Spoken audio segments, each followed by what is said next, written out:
शङ्करं शङ्कराचार्यं केशवं बादरायणं व्योमवद्व्याप्तदेहाय दक्षिणामूर्तये सहनावतु सहयो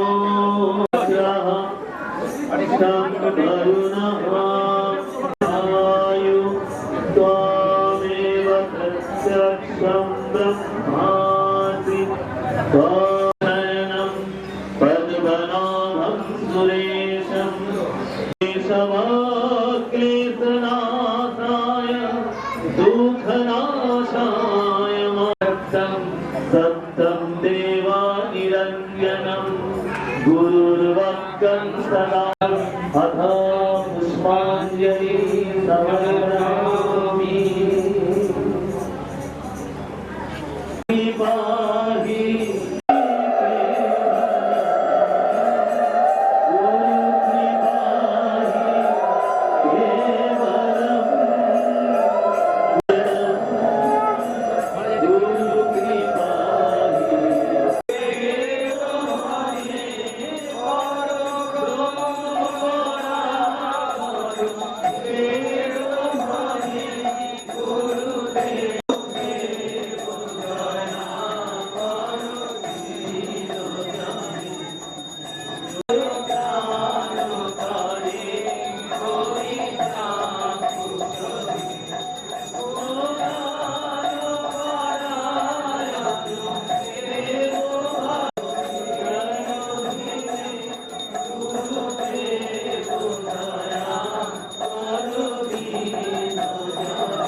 स्वामी गौरानंद महाराज जी की, भगवान श्री राम कृष्ण देव की, आनंद महाराज जी की, आप गुरु महाराज जी की, गोपाल जी की, दीनहरि भगतारिणी काली माता रानी की, अयोध्या की राधाई ब्रह्मानंदे हरि हरि योगारुणं गौरानन्दं प्रणरक्षकं साधुजनरञ्जनकं सदा गुणीजननां गुणीकालं गौरङ्गं प्रेमतनो गौरानन्दं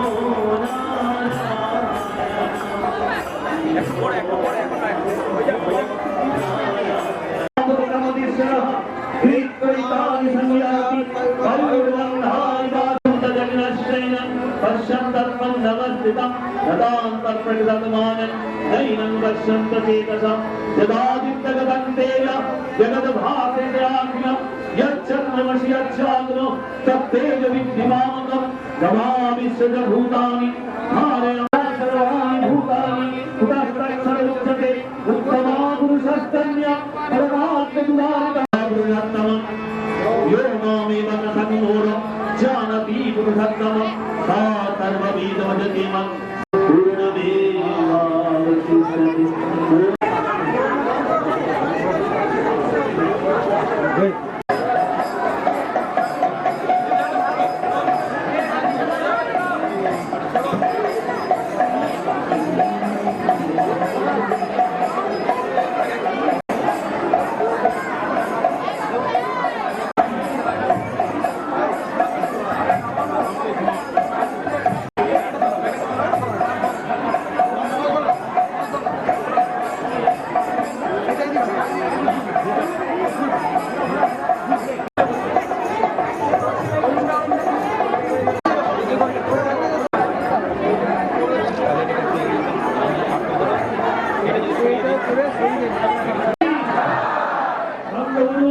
स्वामी गौरानंद महाराज जी की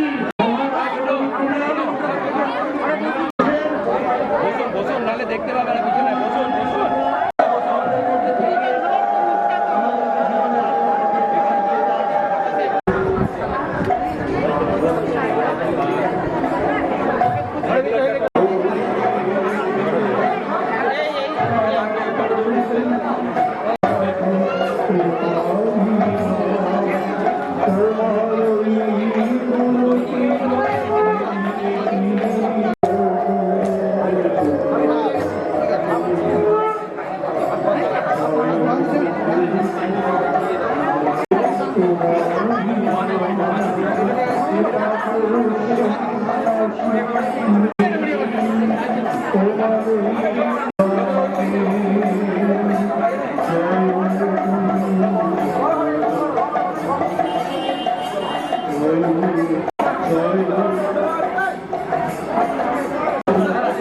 সাধন জীবনের সমস্ত স্মৃতি কথা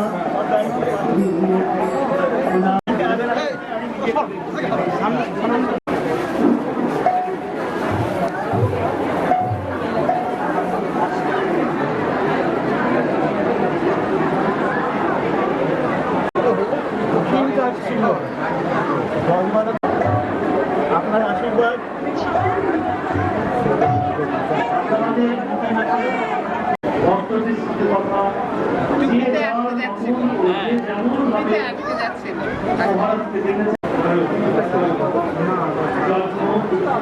ওনার স্বরচিত বই প্রকাশ হচ্ছে স্বামীজিকে নিয়ে সবাই ধরে দাও ধরে দাও।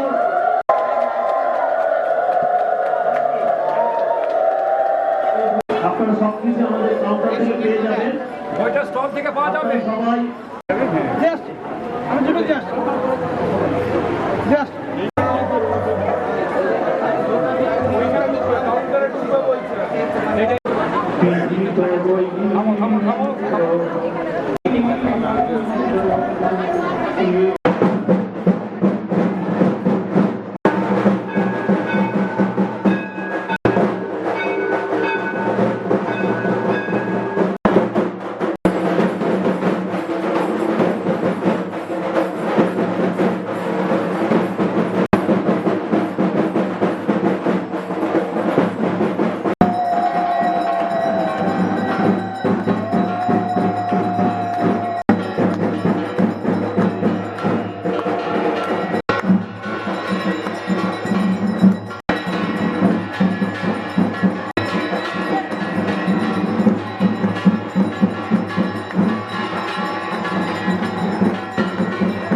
शंकरं भगवत्पादं शंकरं लोकशंकरं शंकरं शंकराचार्यं केशवं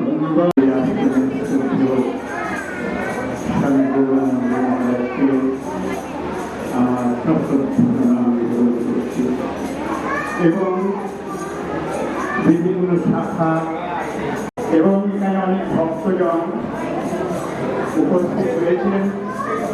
আমি গম্ভীরানন্দ মহারাজের কাছে দুঃখিত এবং যেন বারে বারেই আমার এখানে আসতে ইচ্ছে হয়। আজকে আমার আরেকটা জায়গায়ও প্রোগ্রাম ছিল, খাতড়া ভারত সেবাশ্রম সংঘ, সেখানে আমি প্রধান বক্তা ছিলাম, প্রধান অতিথির আসন আজকে আমার ওখানে ছিল। কিন্তু আমার ছেলে অসুস্থ বলে আমি আমার বিশেষেরও গানের অনুষ্ঠান ছিল, বললে হবে না, আমি তাহলে কাজ করতে পারবো, রেগেই গেলাম মহারাজজির উপর। যাই হোক, সেখানেই থামলেন।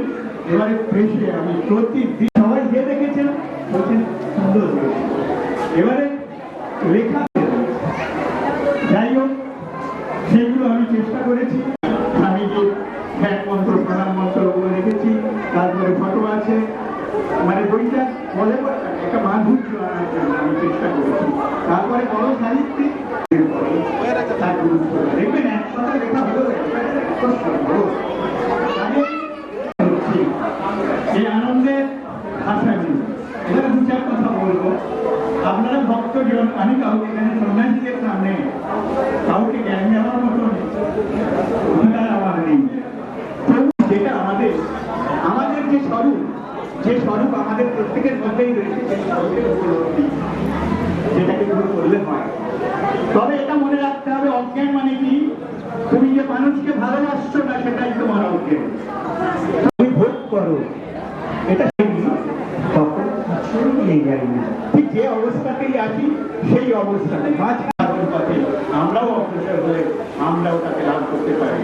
লাভ আমাদের একদিন হবে, যেমন যেদিন আমাদের এই যে বললাম এই স্বাস্থ্যগততা কুশলতা এইগুলো যতদিন আমাদের, তা না হলে ওই বলতে হবে পুনরপি জননাম পুনরপি মরণম পুনরপি জননী ইহ সংসারে ফলপুষ্পায় কৃপাপারায় মাটি। আমি একটুখানি উপনিষদের একটু মন্ত্র একটুখানি শুরু করে দিয়ে আমি রাখছি আমার বক্তব্য। আদিত্যবর্ণম তমসো পরস্ত্বম তমেব বিদিত্বা বিমৃত্যুমেতি নন্নঃ পন্থা বিদ্যতে অয়নায় তমেব বিদিতে অয়নায় সিন্নন্ত বিশ্বে আর্যভ্রমণ দিব্যানি প্রস্তুত।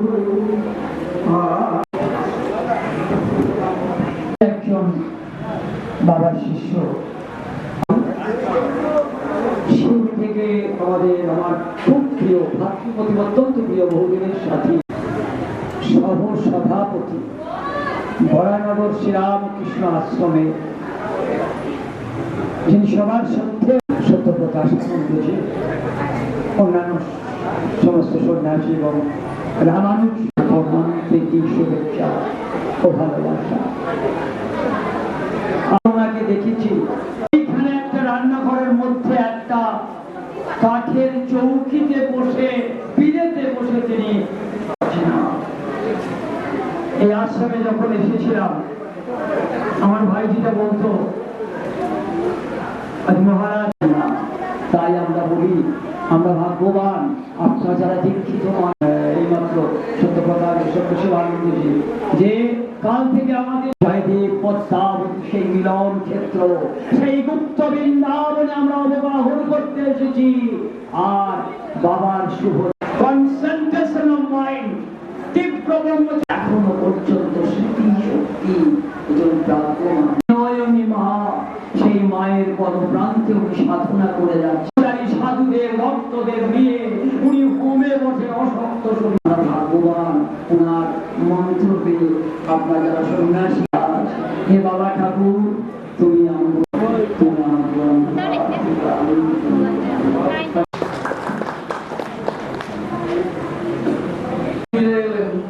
ডাক্তার জিজ্ঞেস করলেন কেমন আছেন, বলো ডাক্তারবাবু চোখ বুঝলে দেখতে আমি এখনো পাই, আপনার ওষুধে আমার কোনো কাজ হয় না। দীক্ষা নিন। উনি এলেন রামকৃষ্ণ আশ্রমে, এসে দীক্ষা নিলেন। দীক্ষা নেওয়ার পরে আমি চিন্তা করি তুমি 3 মাস আগে এসে আমাকে জানিও তুমি কেমন আছো। তিনি বাড়ি গেলেন দিন, তিনি যখন গুরুদেবের কথা চিন্তা করছেন চোখ বুঝে, আমি কালকে জব করবার সময় পরিষ্কার চোখ বুঝে দেখতে পাবো, তার তো রোগ সারত, আমি তার অন্তরে বিচরণ করতে পারেন। তারপরে কি চাই, খুব ভয় পেতাম, সংস্কৃত বুঝতে পারতাম না, এই শব্দরূপ ধাতুরূপ। তো একদিন ওরকমই হয়েছে, পেছন দিকে চলে গেছি এবং যথারীতি স্যার পড়াচ্ছেন, আমি গল্পটা করছি বন্ধুদের সঙ্গে। স্যার সেটা খেয়াল করে বলছে, নাই তোরা গল্প করছিস। স্বামী সত্যানন্দ বলেছিলেন, দেখুন লেখা রয়েছে ফুল সুন্দর হও, ওই মন্দিরের উপরে লেখা রয়েছে এক একটা ফুল হতে পারি। তাহলে জীবনের এই দ্বিতীয় ধাপ, আধ্যাত্মিকতার এই যে দ্বিতীয় ধাপ, আর বদ্ধ করে কোথায় কর্তব্যের উপরে। আমাদের কর্তব্য কি? স্বামী বিবেকানন্দ সঙ্গে রামকৃষ্ণ আশ্রম সংঘের দ্বিতীয় ব্যক্তি তিরুপতি মহারাজকে দু কাছ থেকে দেখতে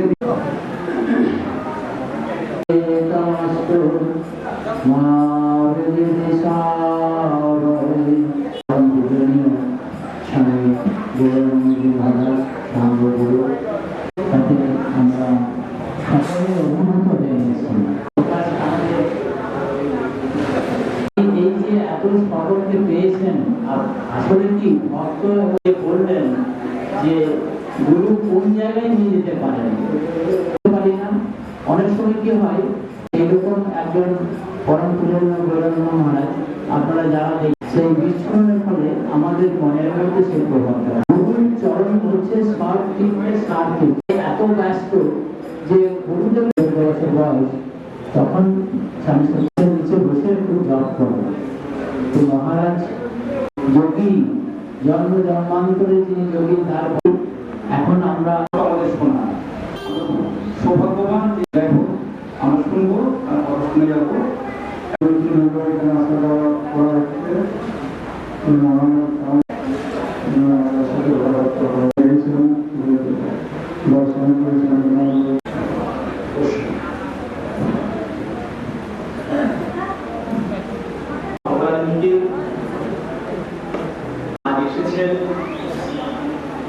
আপনাদের সকলকে সাদর অভিনন্দন।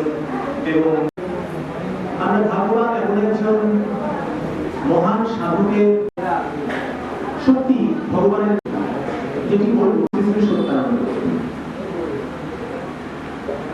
স্বামী বিবেকানন্দ নিয়ম করেছিলেন। রামকৃষ্ণ মিশনের যিনি সংখ্যার আদেশ, তার আজ্ঞা, তার নির্দেশ আমরা যেন সকলে এমনটা করতেন যে যিনি হবেন কোন নির্দেশে রাগ দেশ বঞ্চিত, সর্বভূতের হিতে রত, হিত মানে কল্যাণে রত। একবিংশ শতাব্দীতে প্রাচীন ভারতীয় সেরকম ব্যাপারটি হয়েছি, এই নিজস্ব জিজ্ঞাসা পাত্রে রাখা যায় না, সেটা নাকি এখনো আশা রাখি। নিশ্চয়ই এখানে আসার সৌভাগ্য হবে আমার, আপনাদের সঙ্গে দু চার কথা বলার সৌভাগ্য হবে। খুব ভালো থাকুন সকলে, ভালো রাখুন সবাইকে। মহারাজকে আরো একবার প্রণাম জানান। জয় ঠাকুর, জয় মা। ধন্যবাদ, নমস্কার।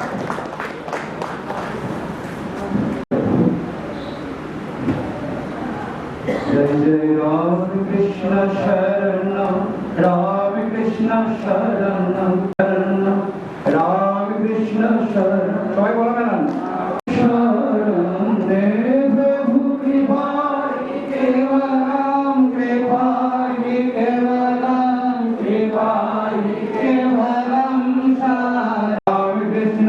जय जय जय राम कृष्ण शरण राम कृष्ण शरण राम कृष्ण जय राम कृष्ण शरण जय जय राम कृष्ण शरण राम कृष्ण शरण राम कृष्ण शरण शरण राम कृष्ण शरण राक्षमा सत्यानंद महिमा राक्षमा सत्यानंद महिमा रामा जय সাবধানে বসা কি দরকার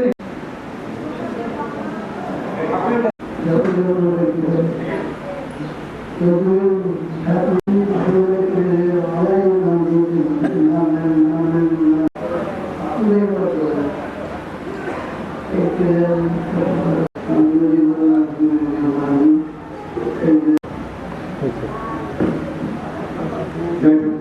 মহারাজের সুস্থ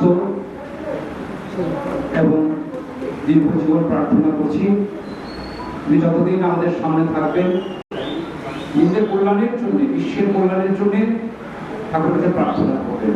এই আমাদের সাষ্টাঙ্গ আবির প্রণাম জানাই। যারা এখানে রয়েছেন তারা আবার প্রণাম করবেন। আমরা এখন জয় করে দেব।